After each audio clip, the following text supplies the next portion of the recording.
Hello and welcome to Car Dealer Live. My name is James Batchelor and thank you very much for joining us for these live broadcasts on the Car Dealer Magazine YouTube channel. Now today's show is going to be a little bit different because it's one of our specials, and instead of having a guest, we are going to be having a chat. And when I say we, I actually mean me and the founder of Blackball Media, James Baggott, and he joins me now. Hello, James. Hello, Batch. This is rather weird, isn't it? This is rather weird, but there is a point to it because we've got lots of things to actually inform people about. Now it's delightful to have you on, James. Now in the next 20 minutes, not only am I going to be minding my P's and Q's and trying not to get sacked, but James and I are going to be talking about some of the major issues we've been covering recently, looking ahead to September. Finding out more about the decision to turn Car Dealer magazine into a fully interactive digital magazine, and finding out the latest on two major car dealer events, and we're going to be chatting about Car Dealer Power. Right, James, let's talk about a major piece of news, really, for car dealer readers. Now, after 12 years, you've taken the decision to stop the printed magazine and go down the digital route. Now, let's chat about the reasons for that. And also, it's quite a bold decision in the publishing sector at the moment, isn't it? Well, I mean, Bash, let's rewind the clock a little bit to pre-COVID days, if we can kind of remember that. Yeah. And, back then, if someone had said to me, are you going to continue publishing the magazine, James? I would always adamantly say yes. I'm a huge supporter of magazines and the publishing world. I love consuming them myself. And I just love the feel of picking up a magazine and reading it. Hence why we've been publishing Car Dealer for 12 years. However, COVID has changed a lot of things for a lot of people, and especially so the publishing world. And what we've realised is, take us back to the lockdown. There came a time when all the dealers had to shut their doors, as we well know. Well, how could we have continued to send them a magazine and say to our supporters, our advertisers, which at the end of the day is how the magazine is funded, that we're going to be getting their message out there to their readers? Well, we couldn't have done that. So, I mean, it was DEFCON 1, really. We had to think urgently about the business and how we did things. And we realised that the website needed our full attention. So we spent a long weekend redoing that site, relaunching it. Decided to put all of our time and effort into that website and help the trade out as much as possible, because they needed to make sense of it as much as we did. So, I mean, it was quite cathartic, really, writing all of these stories, because it helped me understand what was going on. But at the same time, we had to make a decision on the magazine. We couldn't send it out to dealers, so we decided to do a digital one. Fortunately, we were already publishing each issue on issue.com, and we decided that was going to be front and centre the way that we're going to publish the magazine. I mean, I believe that people still want a digested look at the month's news and read things in a feature style. Hence why we've done it. But we've learned lessons back over the last 3 months. And when we got our designer back from furlough last month in July, Graham's made huge steps on that magazine and redesigned it for a digital future. So it's exciting. We've learned a lot. And if I'm honest, it feels like I've launched a new business. But I think that, this will be the future for Car Dealer and the Car Dealer brand. And we're embracing it and enjoying it. Yeah. And I think, to be perfectly honest with you, it's the future which many publishing companies are looking at. I've been talking to quite a few people in the industry, and they've all noted the fact that Blackball Media has done this, and they're looking at it with a lot of interest, because it's not just the magazine that's gone digital. It's everyone's working from home. We're working in a way which is totally different from before. We were printing a magazine, we'd have a deadline week, we'd all be standing around a whiteboard working out where everything would go in the magazine. Everybody was in the office. And what it's gone to show is that you can still do a fantastic product. Advertisers are still involved. You can actually do far better in-depth features because you've got the time to do them. And it's actually really very exciting. And I think this is the new way of working, really. And I think a lot of publishing companies are going to be doing the same thing. So it's going to be really interesting to see how it pans out. Well, I mean, Bash, as you know, we took the decision during the lockdown to actually close our office and close it for good. And I'm reading in the papers of the weekend that lots of companies are doing the same thing. But we realised that you can work from home, and actually, I'm far more efficient sat here at home working every day than I was in an office, and that's because, I mean, firstly, you can't be as distracted. You haven't got people that are chatting about, the new McLaren that's come out and we've just got pictures through from the manufacturer. I'm not distracted that way. I'm focused on what I'm doing, and I think the team are too. And I actually think that we are closer as a company. We have a Zoom call every morning at 9:30. We have a coffee. We sit down and chat about what we're doing, and all of us chat about what we're doing that day and what's coming up. We would never have done that in an office, and it sort of forced us into doing that and having those conversations. And I think we're stronger as a result. Yeah, I think it's amazing how you can be efficient when the clock on your wall is wrong every single day. Actually, so that's a bone of contention, Batch. This is a John Lewis failure, which I know that you would hate to hear. But I bought that pre-COVID, and it's never kept good time. But luckily, got a 2-year guarantee. Can I return it? No, because I can't get hold of it. Well, so that's why it's always wrong. Okay, well, if Dame Sharon White from the John Lewis Partnership is watching, please do get in touch with James. His email will be given at the end of the show. So fantastic. Now let's just talk about the next issue, because the last issue 149. As you say, Graham was brought back off furlough. He was tasked with totally redesigning it. He's done a fantastic job of it. It's fully interactive. Next issue 150, we're putting it together this week. Now, a lot of the topics that are explored in that issue and in this issue is, of course, new car sales. Some brands are probably going to be struggling to have a profitable future. I mean, from your perspective, do you think there's enough support for the motor trade as we climb out of this pandemic? I don't think there is at the moment, but every time I speak to a dealer or a manufacturer, they're doing pretty well at the moment. They've had some good weeks and months now back in the business. June incredibly strong. Some had their best Junes ever when it came to the used car market. July's continued that way. And I've been in contact with a lot of dealers this morning ahead of another feature that I'm putting together about, how has it been and what does it look like? And the responses I've had back so far are equally as positive. So it's very hard to then go to the government cap in hand saying we need support, we need a scrappage scheme, we need you to cut VAT on vehicles when people are selling them. So some of the dealers that I'm talking to are saying that whereas normally they would have a very, very buoyant September, that would be a massive month, plate change month. They think it's going to continue at a steady level now that they've had from June, July, August into September. I think it's going to continue to be steady. Whether that is the new normal, a phrase that I hate, but one that many people use, whether that is what the normality looks like going forward, well, we will find out. But I think that the government is probably waiting and watching at the moment to see what happens. And all the while these dealer groups and manufacturers report actually things are okay, we're not going to be getting much hope. Tomorrow morning, we get Marshall's update. So Dash Gupta's going to be giving his Marshall's. I mean, he's a bit of a bellwether in this industry. He often outperforms it by quite some way, but there will be a lot of eyes on that to see how he's doing, how he has done, and what, if anything, we hear about the COVID situation when it comes to Marshall. So that will be a very interesting one to watch tomorrow. Yeah. I mean, September, we've been talking about it a lot on Car Dealer. I'm sure you have when you've hosted it and when I've hosted it. And most people think that September is going to be more crucial than ever before, really. But opinions are mixed really on this, whether it's going to be a fire sale of new cars, because of course there's all this excess stock because dealers haven't been able to sell the cars for a vast part of this year. But then other people say, well, no, it's just going to be pretty normal, really. And it's going to be, Q4 is going to be the proper indicator of what's going to be happening. What's your view on that?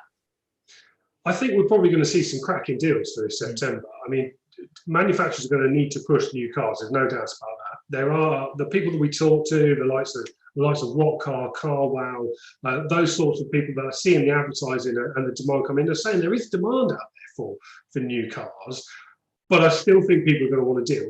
You've got to remember, we're in the depths of a recession. There are a lot of people that have been made unemployed already. A huge amount are probably going to lose their jobs when it comes to the end of the furlough scheme.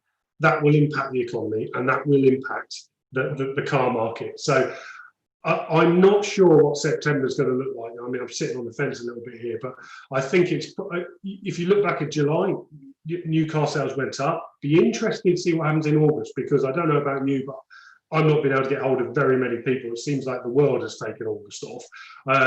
So it would be interesting to see how that's impacted demand in August. But September will be interesting because these manufacturers need to come out with some good deals.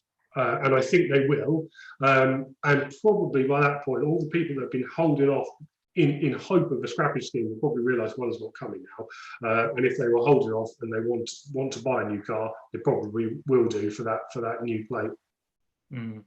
Well, of course, it's not just new cars. We've been covering used cars as well. Yeah. And judging by the number of visitors to cardealermagazine.co.uk, looking for the latest on used car prices, it's been mental, hasn't it? I mean, you were at Snow's recently, watching an online auction, and the price of stock is quite incredible at the moment. I mean, do you think this is going to continue over the next few months, or do you think things are going to naturally soften?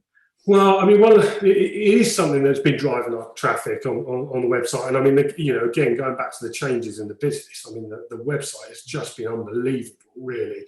I mean, we got four times a year's worth of traffic in 1 month. So, and that's been largely driven by people looking into used cars, thinking that the cars that are sat on their drives are massively depreciating in money, or thinking they might be able to go and buy the car of their dreams because it's going to be crashing down in prices. Yeah. Well, that hasn't happened. I mean, used car prices have generally gone up across the board because supply has been hugely restricted. No new cars being sold means that no part exchanges are coming in. That's the lifeblood of the used car market. Couple that with the fact that lease companies and hire companies have been holding on to their cars for longer. Again, they haven't been coming into the market. Also, auction houses have really struggled to actually get the stock out there into dealers because of the fact that, you typically look at an auction house where they have to move that car many, many times. We can't do that in a COVID secure way. So that means that even if dealers are buying cars, they can't get hold of them. So all of this is restricted supply. Demand is up there because people aren't really going on holiday. And if they're cancelling their holidays abroad and are spending that money on treating themselves, sometimes that's meant a used car. People aren't using public transport, so they're buying a used car instead, a cheaper one, which is pushing the prices up of those too. I don't see this changing anytime soon, Bax, if I'm honest. I think supply will slightly increase, but it's not going to massively increase very quickly. But I think the demand is still going to be there. I think the other thing that we need to bear in mind is there's a lot of people in expensive new cars who may have lost their jobs, who are going to want to cut their bills. So they will end up going back to a dealer and saying, is there anything you can do? And that will, again, push the market again, because they will invariably become used cars, those cars they're coming out of, and they'll want to buy possibly a cheaper used car as a result. So I think that demand is going to continue, and the people that we're talking to seem to think the same. Yeah. Car Dealer Power. Now, it's not just the magazine that's changed a lot and has had to live up to a new normal, really. We've had to do the same with events as well. Now, with Power, it's celebrating 10 years this year, which is quite an incredible achievement, really. I remember 10 years ago when you first came up with the idea of it, and it was like, gosh, this really is going to change the industry, really. It's amazing to see how that has grown over the years. Now, the deadline for the event is coming around the deadline for submissions is coming around very, very soon. Now, just tell us what's different about this year's event. How many people have submitted so far? And to anyone watching the show and debating about entering, why should they do so? So the idea behind Car Dealer Power was to give our readers a voice. And it's their way of saying, anonymously, importantly, so they can actually really say what they want to, what their manufacturer partners are like to work with if they are a franchise main dealer, or if they are just a general dealer and work with a number of suppliers, which one of those are any good. It's a badge of honour for these suppliers to win a Car Dealer Power Award, because it's the only ones voted for by the people that really matter, and that's the dealers. So we give them the opportunity to have their say. We've had a fantastic response, helped in no small part to the fact that we've got a lot of people on the website at the moment. We're well over 1,000 survey submissions in. It doesn't take long. It's a couple of minutes. If you're not a franchise dealer, you can skip over the franchise bit, go straight to the suppliers. But we know the suppliers love it. They love being highlighted for an award by their customers. And this year, we've seen some really good entries, because a lot of those suppliers have done some fantastic stuff for dealers. Cut costs, help them out with free products, giving them the support when they really need it. And that's really coming through in this survey. So deadline, as you said, September the 1st. Then we're going to shortlist them. So September the 7th, the shortlist will come out. And then the results will be online for the first time. We're going to do a video results evening on September the 30th. So unfortunately, getting 100 people together at the top of the Spinnaker Tower in Portsmouth, not possible at the moment. All our events have sadly gone that way this year. But we're going to try and do things differently. I'm really excited about it, and honestly, really looking forward to handing out those awards virtually this year. Yeah. And I mean, you make a fantastic point there. I mean, this year, above any other year, really, it's really going to mark out those companies that have gone the extra mile to help out their customers. And it's a bit of a cliche to say it, but it really is true. Winning one of these awards really does mean a lot to the companies, doesn't it? Because what better accolade can there be than saying you're providing a fantastic service loved by your customers? I mean, there is no other awards in the industry that really does that, is there? No, and I think that's why the suppliers love them so much. I mean, I often get emails through from suppliers, and they've got the awards from the last 10 years, Car Dealer Power Awards for the last 10 years, at the bottom of their emails, and it means a lot to them. And it's nice to be able to say to your customers or people you're pitching to, look, it's not just us who say we're great; it's our customers too, and that's what the Car Dealer Power Awards let them do. Yeah. Well, it's not just Car Dealer Power that's gone digital, but the Used Car Awards as well. Now, this is very much the awards, the party for the used car business. How is this year's event going to be different? Well, I mean, again, can't get everybody together at the brewery in London, sadly, this year. I mean, normally we have 600 people together in a room, drinking lots of beer and wine, eating a good meal, and hearing some terrible jokes from Mike Brewer. So we won't be able to do that this year. But what I can promise is some terrible jokes from Mike Brewer on a video. So we're gonna do it this year. We're gonna do it this year on video. We are going to put it together as a program. Really, we're actually going to be going out there and seeing some of these dealers. We're going to get some of them in via Zoom to talk to myself, yourself, Mike Brewer, and we're going to produce something really good, fun to watch on the evening. We will be going back to the brewery in 2021, COVID permitting, obviously. We know people love to have a party. We know people love to use it as a networking event to get together. But at the core of this are some very, very important awards for a very, very important part of this industry. And used cars this year, as we've discussed, have never been more important. One dealer was telling me at one point he was selling 13 new cars to one new. Well, when they're that important to your business, these used car awards are going to be absolutely vital this year. And we've seen some really interesting things come out online, used car retailers like Kazoo. We've got Peter Waddell coming up with Karzam. Lots of dealers are moving into that field. There's a lot for us to talk about. There's a lot for us to assess, and the judges are going to have a tough time finding the winners this year, I think. Yeah. And just because it's digital doesn't mean that we're not going to be having a laugh. And like you say, winning one of these awards really means a lot. And hopefully we can all have a fantastic party in 2021 if we ever get there, obviously. But also CDX. Now, that is, the Car Dealer Expo. It was a pretty groundbreaking event, really. That's also had to be postponed this year as well. but there's also some exciting news with that as well, and the future of that. So just explain a little bit more. Yeah, so CDX, unfortunately, was supposed to happen at the height of COVID. It was in April. We weren't able to do it. Quite clearly, it just was something that just wouldn't be able to happen. We decided we were going to try and postpone it to September. Again, doesn't look like it's a sensible thing to do. So we took the decision to simply postpone it completely until next year. It's going to be on June the 8th next year, held at the same venue in Farnborough.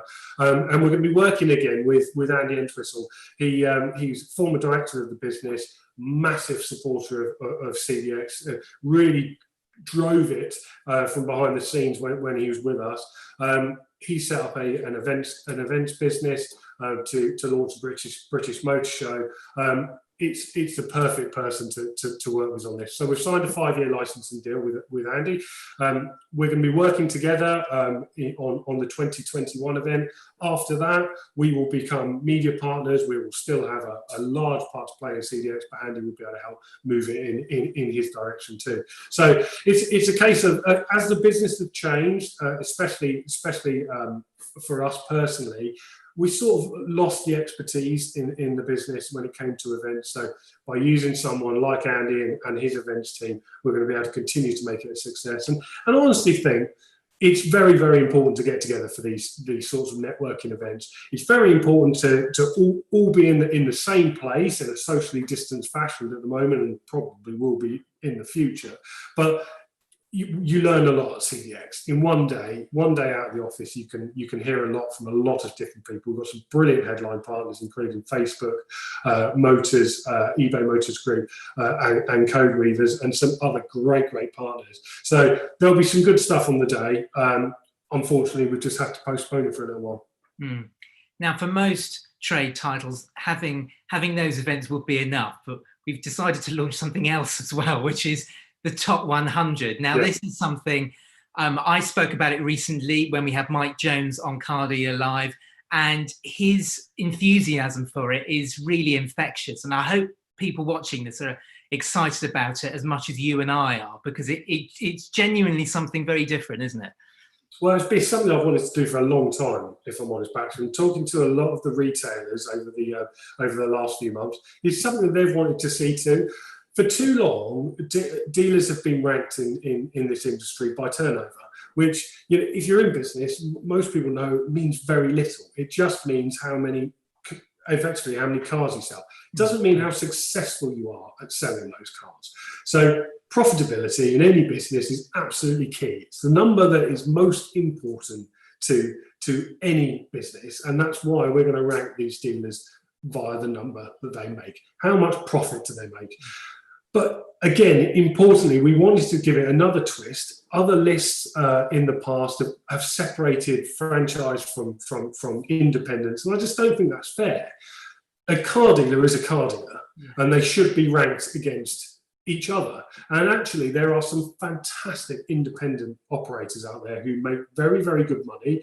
And it will be interesting to put them up against some of the PLCs, some of the franchise dealer groups to see who is making the most money. And once and for all, we will be able to name who is the best car dealer in business, because to be the best, you have to make the most money. And that's exactly what the Car Dealer Top 100 list will do.